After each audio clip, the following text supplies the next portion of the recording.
Хочу развеять один миф, связанный с холодным звонком. Что это за миф? Ну, начну с того, что раньше, когда-то, на заре старта образования цивилизации, продавцы пытались и переговорщики продавать с холодного звонка. То есть ставили целью холодного звонка это продать. Это такая вещь общеизвестная, и потом эксперты где-то собрались на Олимпе, посмотрели на это все и сказали: нет, мы это отменяем, ребята, давайте сделаем по-другому. Цель холодного звонка – встреча. И я могу сказать, что больше 10 лет назад я занимаюсь холодными звонками, впервые, когда я с этим столкнулся, я действительно, как минимум, старался назначить встречу. И я могу сказать, что зачастую получалось. Но давайте посмотрим, что рынок нулевых годов и рынок сейчас очень сильно отличается. И самое интересное, что сейчас у большинства хватает, конечно же, ума не ставить снова целью холодного звонка продажу, но появилась новая мулька, и она такая прям очень жесткая. Это назначение встречи. И здесь я, как собственник, как управленец, всегда сразу предлагаю провести небольшой опрос среди ЛПР. Давайте, меня не будем брать в расчет. Хорошо, давайте возьмем как минимум несколько десятков руководителей, принимающих решения в той или иной области, разных компаний, и спросим их, реально ли с ними назначить со звонка, с холодного. То есть неожиданно кто-то через секретаря с перепугу все-таки к ним прорвался, или через помощников. Ко мне, кстати, иногда все-таки прорывается кто-то. И стараются назначить встречу. Вот я свое мнение говорить не буду, просто давайте спросим других. Я могу сказать, что я опросил более, на данный момент более 300 руководителей на предмет, а можно ли с ними назначить встречу с холодного звонка. Вы знаете, 2 или 3 человека мне, и то больше из вредности, ответили, что да, можно. Все остальные сказали нет. И я могу сказать, что это не просто мнение, это практика. Вы представьте, человек чем-то занят, ему кто-то звонит, великолепный прописан скрипт, то есть сценарий, что надо говорить, и пытается назначить встречу. Это, знаете как, это врыв, такой заход в личное пространство человека, несмотря на то, что это по телефону. А что является тогда целью холодного звонка? Сразу вопрос. Целью холодного звонка является установление контакта, а более точно, целью холодного звонка является получение согласия на продолжение коммуникации, на продолжение общения. Вот она цель холодного звонка. И когда продавец ставит перед собой цель не продать, не назначить встречу, а получить согласие на том конце о том, чтобы продолжать коммуникацию, не вообще в целом, а по конкретному вопросу, конечно же, потому что речь идет о какой-то специфике бизнеса же, как правило, тогда можно сказать, что цель достигнута. Понятно, что кто-то сейчас сразу возразит, если мы получаем, например, согласие на коммуникацию, продолжение, это может быть формальное согласие, чтобы отстали, и все, и дальше телефон в черный список, и вы не получите. Друзья, давайте так, тот клиент, который дает формальное согласие на продолжение общения, по крайней мере, он это декларирует и соглашается, что у нас хотя бы повод есть и моральное право потом ему перезвонить, или попробовать его как-то по-другому выцепить. Если не это, то что? Тогда просто пытаться с ним назначить встречу, так это еще более сложная задача получается. И давайте посмотрим, как в практике. То есть, понятно, разные авторитетные ребята говорят об этом, о том, о третьем, о десятом. Я имею в виду, что вот встреча, вот примеры и так далее. Давайте попробуем, как это реально. Возьмите телефон, сделайте несколько звонков. Посмотрите, что у вас получится первое легче, а что, главное, будет эффективнее. Потому что назначить встречу с холодного звонка, по сути, это не сильно отличается от того, что попробовать сразу продать.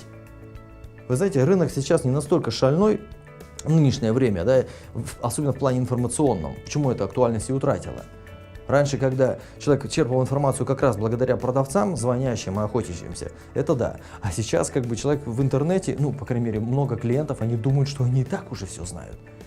И в этом и есть проблема, что когда звонит переговорщик, звонит продавец, проблема возникает, что что он мне нового рассказывает, нормально, мы уже работаем. Какие самые распространенные возражения при работе по телефону? Спасибо, нам не надо. Спасибо, мы работаем. Иногда, я иногда эту шутку говорю, что киньте ваше предложение на e-mail денег@больше.нет. Вот туда, все, высылайте. То есть инфо, все это неэффективно. А что эффективно? Когда у вас есть база, вы по ней звоните, и вы точно ваш прицел на том, чтобы с каждым договориться о следующей коммуникации. Хорошо, если мы к этому, вы знаете, мы уже с кем-то работаем. Хорошо, я вас понял. Сейчас тогда не актуально, наверное, для вас на час разворачивать презентацию по телефону. Человек скажет: нет, не актуально. Знаете, сразу первый маленький такой эффект продажи эмоций, потому что надо же, он предсказатель. Он экстрасенс, он читает мои мысли. Но если без шуток, то если человек говорит, что ему не актуально, как ему после этого можно начать продавать? Не, конечно, скрипты, но дело же не только в скриптах. Если я занят, да без разницы, какой скрипт, имеется в виду сценарий, да, для тех, кто не знает слова скрипт, сценарий переговорный. Без разницы, какой сценарий, я все равно не пойду на контакт. И чем больше будут оставить, тем больше я буду накаляться и напрягаться. Чем самым создался вообще обратный эффект. Я просто телефон занесу в черный список.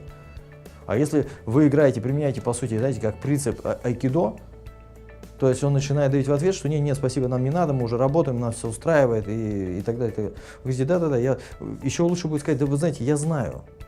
А если вы еще заранее позаботитесь и сделаете некоторую подготовку к этому звонку, небольшую, потратите на это 10-15 минут максимум, и узнаете, с кем он работает, то вы можете сказать, да, я знаю, вы, по-моему, с этой компанией сотрудничаете.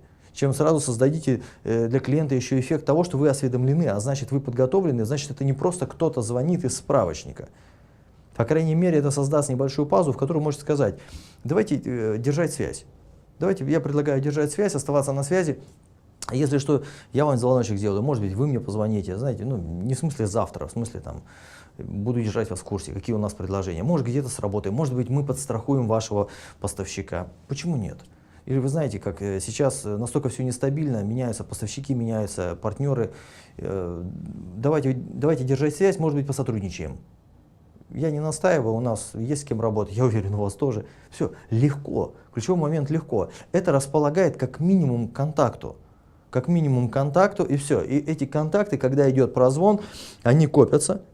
И все, и с периодичностью, с разной степень теплости в результате этого разговора можно сразу договориться, вы знаете, я вам кину предложение, а вы посмотрите, а потом как-нибудь созвонимся. Не надо говорить, что я вам кину предложение, а потом я вам перезвоню, а вы мне скажете, и может быть мы встретимся.